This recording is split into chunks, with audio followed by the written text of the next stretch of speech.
नमस्कार दोस्तों, डॉक्टर बाल Mukund Baghel motivational educationist channel में आपका हार्दिक स्वागत है। सबसे पहले चैनल को लाइक, सब्सक्राइब, शेयर कर दीजिए, बेल आइकॉन दबाना ना भूल। दोस्तों, कल की तरह आज भी 3 धांसू जोरदार शानदार रिजल्ट आपके सामने। कल मैंने पहला रिजल्ट बताया था जिंको लॉजिस्टिक, जो आज 16-17% भाग, टर्म कैपिटल जो आज 10% भाग। आज बता रहा हूँ टी सेक्टर की बेहतरीन company data matrix global service limited. Consolidated revenue 467 crore, पिछले क्वार्टर में थी 497 करोड़, पिछले साल थी 394 करोड़, साल भर की थी 1723। दोस्तों, Q4 में रेवेन्यू में तो बढ़त आई थी 20% की, लेकिन नेट प्रॉफिट और EPS और नेट प्रॉफिट मार्जिन में दबाव देखा गया था। ये पिछले साल के Q4 से कम था।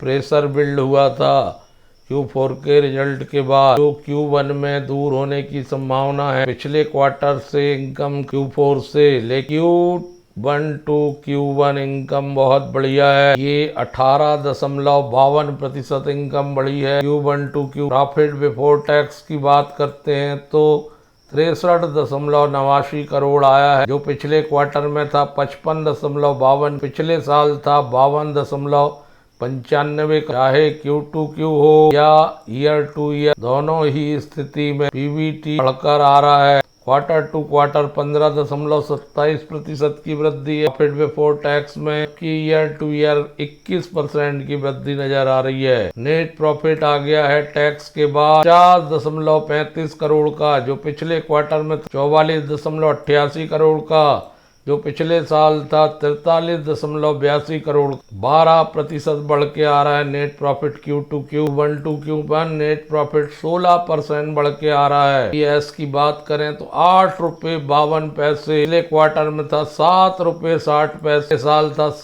Q1 में 7 रुपये 37 पैसे, साल भर का था 34 रुपये 71 पैसे, या ईयर टू ईयर हो। जबरदस्त रिजल्ट निकल के सामने आ रहा है। कंपनी 3 वर्टिकल में काम करती है। एक है डिजिटल ऑपरेशन, दूसरा है डिजिटल एक्सपीरियंस, तीसरा है डिजिटल टेक्नोलॉजी। इन तीनों वर्टिकल में उसको आय की प्राप्ति होती है। शेयर की बात करें तो एक महीने में 58% बढ़ा है, जबकि Q1 का रिजल्ट उतना खास नहीं था, फिर भी 58% बढ़ा। 12,311 कर्मचारी, बड़ी कंपनी। 6 महीने में 56%, साल भर में 85%, 5 साल में 1562%, 534% 2004 से। एक ब्रेकआउट जो आया है वो रुकने का नाम ही नहीं ले रहा है। ब्रेकआउट 559 रुपये से आया है 9 मई को। 9 मई 25 से लेके अब तक 86% बढ़ चुका है 2 महीने। मात्र ये 30 के मल्टीपल में चल रहा है। इंडस्ट्री P 32 से थोड़ा सा कम है, एकदम बॉर्डर लाइन पे चल रहा है। ऑन वीक हाई में चल रहा है, 1059 रुपये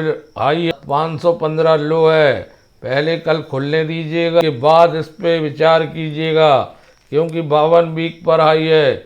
कई बार रिजल्ट आने के बाद बिकवाली भी देखने को मिलती है। 66.33% प्रमोटर हैं, 11.56 दूसरा इन्वेस्टर है, 20.97 पब्लिक है, 0.11 म्यूचुअल फंड है, 1.03 FII और म्यूचुअल फंड की उपस्थिति कम, लेकिन प्रमोटर का हिस्सा बड़ा। मैंने बताया ये 3 वर्टिकल में काम करती है। ट्रू बोट बनाती है, जो रोबोटिक प्रोसेस ऑटोमेशन होता है। ट्रू कैप बनाती है, इंटेलिजेंट डॉक्यूमेंट प्रेजेंटेशन IDPI बनाती है, business intelligence and data visualization. True AI text analysis, pattern detection, cognitive intelligence, fair automated fair collection system, trade फाइनेक्सिलेटर एंड फाइनेटो, AI inbuilt CFO, back office automation. ये solution सभी industry आया, banking, finance, insurance, care,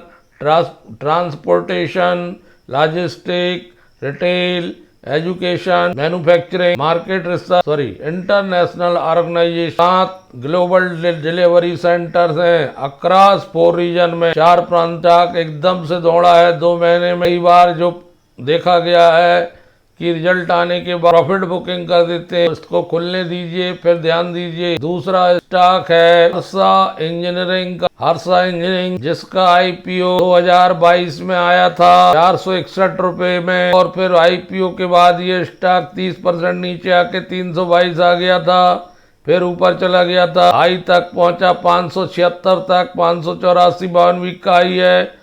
इसके बाद ये stock 26% नीचे मिल रहा। स्टॉक का नीचे जाने का कारण है Q4 के रिजल्ट में प्रेशर। Q4 में net profit, EPS, net profit margin, ये सब में जबरदस्त प्रेशर था और ये सब नकारात्मक थे, नेगेटिव थे। इसलिए आज रिजल्ट अच्छा आने के बावजूद भी वॉल्यूम नहीं दिखा जितना एनएससी बीएससी में दोनों में स्टॉक लिस्ट है, जितना दिखना चाहिए था। मात्र 1,70,000 शेयर ट्रेड हुए हैं, जबकि प्रमोटर ने अपनी होल्डिंग बढ़ाई है इस स्टॉक में। 70.72% प्रमोटर के पास है और म्यूचुअल फंड की जबरदस्त उपस्थिति 1185, 0.88, एफआईआई पब्लिक के पास 10.47, इंस्टीट्यूशनल इन्वेस्टर 2.07।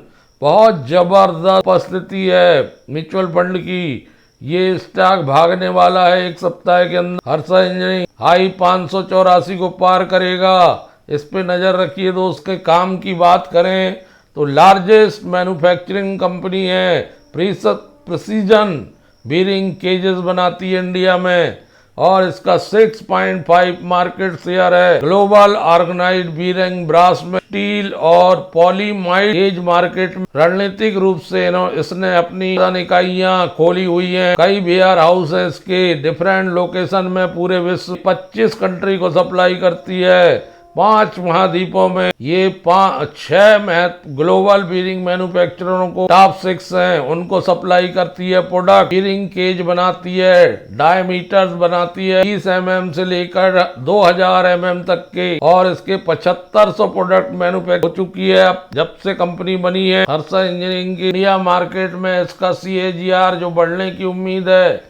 वो 8.3 2021 से 2029 तक का अनुमान है। जो केज का मार्केट है 2020 में लेके 2029 तक 6.4 CAGR की बढ़ने की उम्मीद है। ये कंपनी के जो प्रोडक्ट हैं उसमें top taper roller, deep groove, angular contract bar, thrust roller, spherical roller, cylindrical roller, and casting, bronze brushing, stamping component, ये रेलवे के लिए, इंडस्ट्रियल मशीन के लिए, पंप के लिए, compressor, original equipment manufacturer, engine application, crusher, steel mills, thermal turbine, wind, agriculture machines, automotive power, chemical machinery, utilities, बाइट application, chemical machinery, general industry, blow out preventer, gear boxes, offshore drilling, oil rings, traction motor for railway seal, AC compressor है, launch brushing bar, wind gear box, spots, engine drive, clutches, component, air shifter assembly के काम में आती है। अपनी बहुत बढ़िया मालूम पड़ रही है मुझे। इंजीनियरिंग लॉन्ग टर्म प्रोस्पेक्ट के लिए भी बढ़िया लग रही है। इंजीनियरिंग प्रोक्योरमेंट EPC मॉडल है इसका, सोलर सेक्टर में और original manufacture, operation and maintenance से आय होती है। Solar engineering procurement and construction engineering and others products से होती है। कंसोलिडेटेड रिजल्ट देखते हैं इनका, 365 करोड़ की इनकम आई है। क्वार्टर में 372 करोड़ की थी, पिछले साल 343 करोड़। Q1 to Q1 अच्छी वृद्धि देखने को मिल रही है, % की वृद्धि है। आय में Q1 to Q 107 करोड़ साल भर की, Q to Q थोड़ी सी कमी लग रही है। आय में प्रॉफिट बिफोर टैक्स आ गया है 53 करोड़, जो पिछले साल था 50 करोड़। तो Q1 to Q1 3 करोड़ रुपए आय बढ़ रही है, लेकिन Q to Q बड़ा जबरदस्त रिजल्ट लगा, 137%। PBT बढ़ रहा है Q1 to Q। Profit for the period आ गया है 33.93 करोड़, जबकि पिछले क्वार्टर में था 2.39 करोड़ का घाटा। Q to Q turn around हो रहा है कंपनी में, इसलिए ये स्टॉक को मैं बतला रहा हूँ। 4 में माइनस में था, नेट प्रॉफिट प्लस में आ गया लगभग 38 करोड़, पिछले साल था 36 करोड़, लगभग 2 करोड़ की वृद्धि साल दर साल Q1 to Q1। जबकि Q to Q turn ₹4.17 EPS quarter में 26 पैसे का ऋणात्मक था, माइनस में था, टर्न अराउंड हो रहा है। पिछले साल था 3 रुपये 96 पैसे, पिछले साल से बढ़कर आया है। ये वृद्धि प्रतिशत में 5% की वृद्धि है। ईपीएस में मिला के बहुत ही बढ़िया लग रहा है। EBITDA मार्जिन जो है 18.11 आया है, पिछले बार था 18.38। पीएटी मार्जिन 10.38 आया है, जो पिछले बार था 10.51। लेकिन अगर Q2Q तुलना करें तो Q2Q तो बहुत जबरदस्त टर्न अराउंड है, इसलिए इस पे नजर रखना चाहिए। दोस्तों, एक ऐसी कंपनी है जो NBFC है, industrial investment trust limited. Interest से इनकम हो रही है 4,71,00,000, डिविडेंड से हो रही है 47 lakh, net gain for value change से हो रही 10.81 करोड़, टोटल आ रही है 15.53 करोड़, जो पिछले क्वार्टर में घाटा था 5.36 करोड़। टर्न अराउंड हो रहा है रिजल्ट Q2। ये सर्किट में चला जाए तो कोई बड़ी बात नहीं। पिछले साल था 11.65 करोड़, पिछले साल की तुलना में Q1 से बढ़िया आ रहा है। ये बढ़ रहा है 33% लगभग। Q1 to Q profit before tax आ गया 12.85 करोड़, जो पिछले क्वार्टर में 7.67 करोड़ का घाटा था। पिछले साल था 9 बहुत अच्छी स्थिति है पिछले साल की तुलना में भी। जहाँ Q1 to Q1 PBT Q2Q turn around कर रहा है, वहाँ Q1 to Q1 41% की वृद्धि है। बिफोर टैक्स में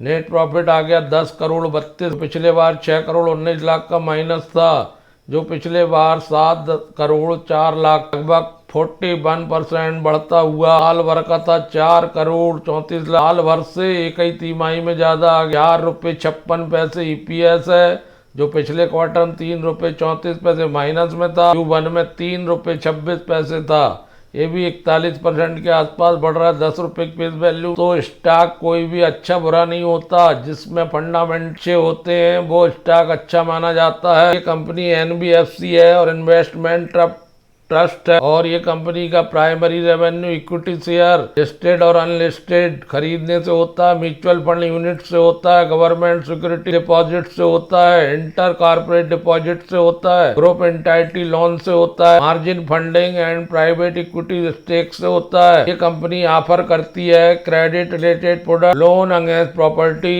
लीज रेंटल, डाकू discounting, loan against security, real estate investment में भी IITL लिमिटेड की सहायक कंपनी और ज्वाइंट वेंचर ये फोकस कर रही है रेसिडेंशियल रियल एस्टेट में, मुख्य रूप से नोएडा, ग्रेटर नोएडा और यमुना एक्सप्रेस के आसपास। प्रोजेक्ट कंप्लीट हो चुके हैं express park view 1, the height park and the golden. यह खुद और इसकी सहायक company insurance, banking, broking and risk management के लिए सलाह देते हैं, ऑफर करते हैं, कॉर्पोरेट एडवाइजरी सर्विस देते हैं, इंश्योरेंस ब्रोकिंग से पैसा मिलता है, investment broking and consultancy to institutional and corporate client. इनका इन्वेस्टमेंट एक्टिविटीज लगभग 32 करोड़ के आसपास है। FY 2024 के अनुसार 20 employ, state approx 3.7 crore, market cap मात्र 361 करोड़ का है, और return on equity, return on capital बहुत कमजोर है, क्योंकि ऊपर नीचे होता रहता है। 10 रुपए की फेस वैल्यू है, 90 के PE में है। इस तिमाही में इसमें बढ़त देखने को मिल सकती है। रिजल्ट